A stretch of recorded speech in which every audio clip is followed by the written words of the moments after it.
तो सबसे पहली बात तो ये है कि इस्लाम जो है वो 3 सोर्स ऑफ इंफॉर्मेशन को मानता है और आम लोग जो इस्लाम में बिलीव नहीं करते वो 2 सोर्स ऑफ इंफॉर्मेशन को मानते हैं।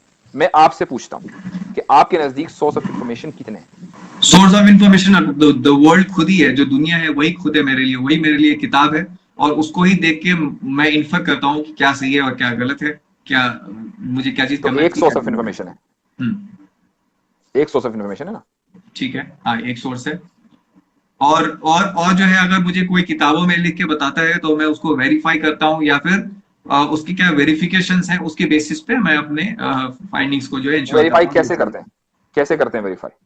फिर जो साइंस का कॉन्सेप्ट है उसमें तो एक्सपेरिमेंट्स का कॉन्सेप्ट है। फॉर एग्जांपल, मैं जब 10 क्लास में था तो मैंने जो है gravitation acceleration due to gravity को फाइंड आउट करने के लिए जो एक्सपेरिमेंट्स किए, या फिर सेल को देखने के लिए मैंने ऑनियन के स्लाइसेस जो है माइक्रोस्कोप के नीचे रखे। फिर इसके बाद मैं जैसे 11 12 में गया, उस वक्त मैंने और एक्सपेरिमेंट्स किए। फिर इसके बाद इंजीनियरिंग में था उस वक्त और एक्सपेरिमेंट्स किए।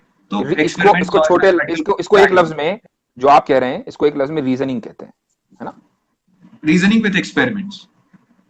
ठीक है, रीजनिंग विद एक्सपेरिमेंट आपका दूसरा सोर्स ऑफ इंफॉर्मेशन है।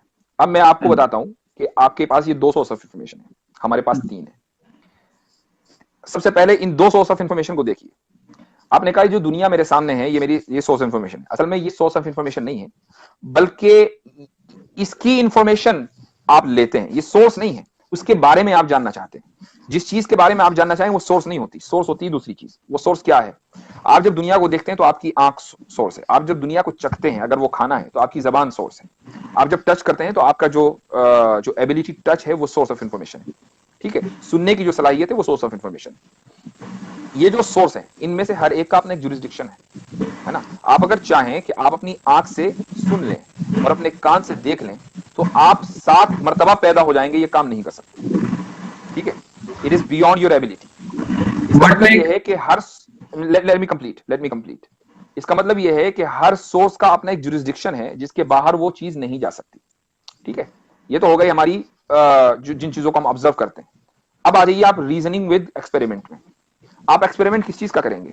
उस चीज का ना जो आपके सामने मौजूद है, जिस चीज को आप टच कर सकते हैं, जिस चीज को आप देख सकते हैं, उसी का तो एक्सपेरिमेंट करेंगे। इसी तरीके से जो रीजनिंग है वो भी उसी चीज में चलेगी जो चीज आपको नजर आ रही है। मिसाल के तौर पर आप एक घर में बैठे हुए हैं, ठीक है, तो उस घर की आपको ईंटें, आप उस दीवार, आपको आप एक चेयर पे बैठे हुए हैं, वो चेयर, आपको कंप्यूटर नजर आ रहा है। लेकिन साथ में आपकी अकल ने यह भी कहा कि भाई ये जो घर बना ये खुद ब खुद नहीं बन गया, बल्कि उसके पीछे एक आर्किटेक्ट था, उसके पीछे इंजीनियरिंग है, वो इंजीनियर ने कॉन्ट्रैक्टर को बुलाया, उसके बाद मजदूर आए, फिर ये घर बना। राइट? ये जो आप इस नतीजे पर पहुंचे हैं ये किससे पहुंचे हैं?